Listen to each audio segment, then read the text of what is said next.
Welcome to Wild Wine Life.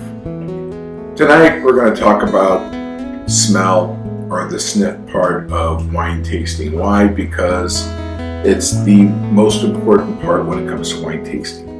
It's the thing that we remember most, certain aromatics, certain smells that can go back to our childhood from when we were little, or something yesterday, and we will remember it for years. It's those smells that give us the library of reference points to be able to describe wine. Now, I always tell people the fun thing about wine is the more you eat, the more you drink, the more food that you smell and get into, the better you're able to describe wine. Ernest Hemingway was able to paint wonderful paintings with words. So tonight I'm going to cheat and actually quote him word for word. And he said, "A person with increasing knowledge and sensory education may derive an infinite enjoyment from wine." Like I said, the more you drink and eat, the more your library increases. Now you're wondering, why do I have all these different things? Well, you might be wanting to describe this Pinot Grigio of citrus notes with a little cantaloupe finish, but you don't take the time to smell your cantaloupe. How can you really use it as a reference? Which reminds me of a time that I was dealing with a customer and we were sampling a wine, and I said, "This is like honeycomb," but he had never had honey before, fresh honey. You know, when you have an aunt with a farm who has beehives, you get to try fresh honey and you have a reference.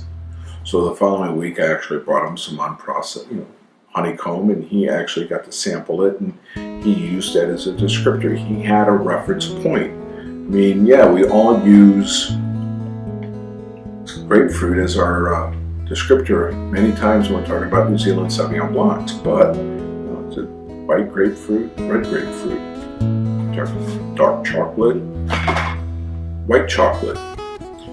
When we're talking about our rosés, it could be strawberry, it could be cherry. What kind of cherry? Pink cherry, black cherry, it could be cranberry. It's also wonderful things that comes back to your memory from your childhood, or some pleasant thing. I mean, the thing I absolutely love about certain wines is that strong blackberry aromatic. I mean, I remember as a kid picking blackberries in southern Missouri, putting them into plastic containers, and then that strong blackberry aromatic would come out. And when you try some of the Zinfandels from California, you can get, I feel like I'm reliving my childhood. One of the things I love about this wine is that you get a little bit of that blackberry flavor, you get the spice, but I also pick up the blueberry. I mean, when you actually go out and you've picked these things before, wine can bring those things back to you, but it's all from smell. Now you're saying, okay, so how do I build up my portfolio, my library of aromatic reference points? Well, it's fun. This is the fun part. I'm always telling people this is about having fun.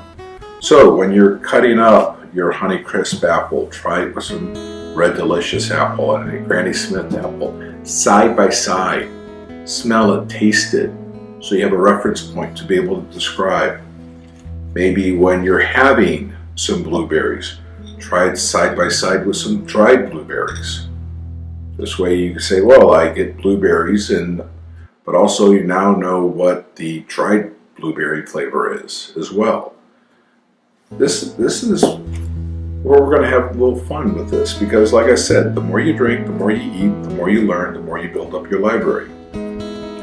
And if you'd like to have another reference point as far as from a book knowledge, Ann Noble at UC Davis developed a thing called the Wine Aroma Wheel. Now this is a sensory wheel that you can reference. Just look it up on the internet. It's a great tool. But if you want to do the hands-on thing, do this. Write descriptions down yourself of what you tasted in the wine. Look it up online. See what the winery said, what a wine critic said as far as the description goes, or a text sheet, and see if you come close. There's no right or wrong. It's just, you're just trying to see how similar you are to that. In the end, just have fun with this. I'm Ray. Thank you for joining us, and here's to living the wild wine life.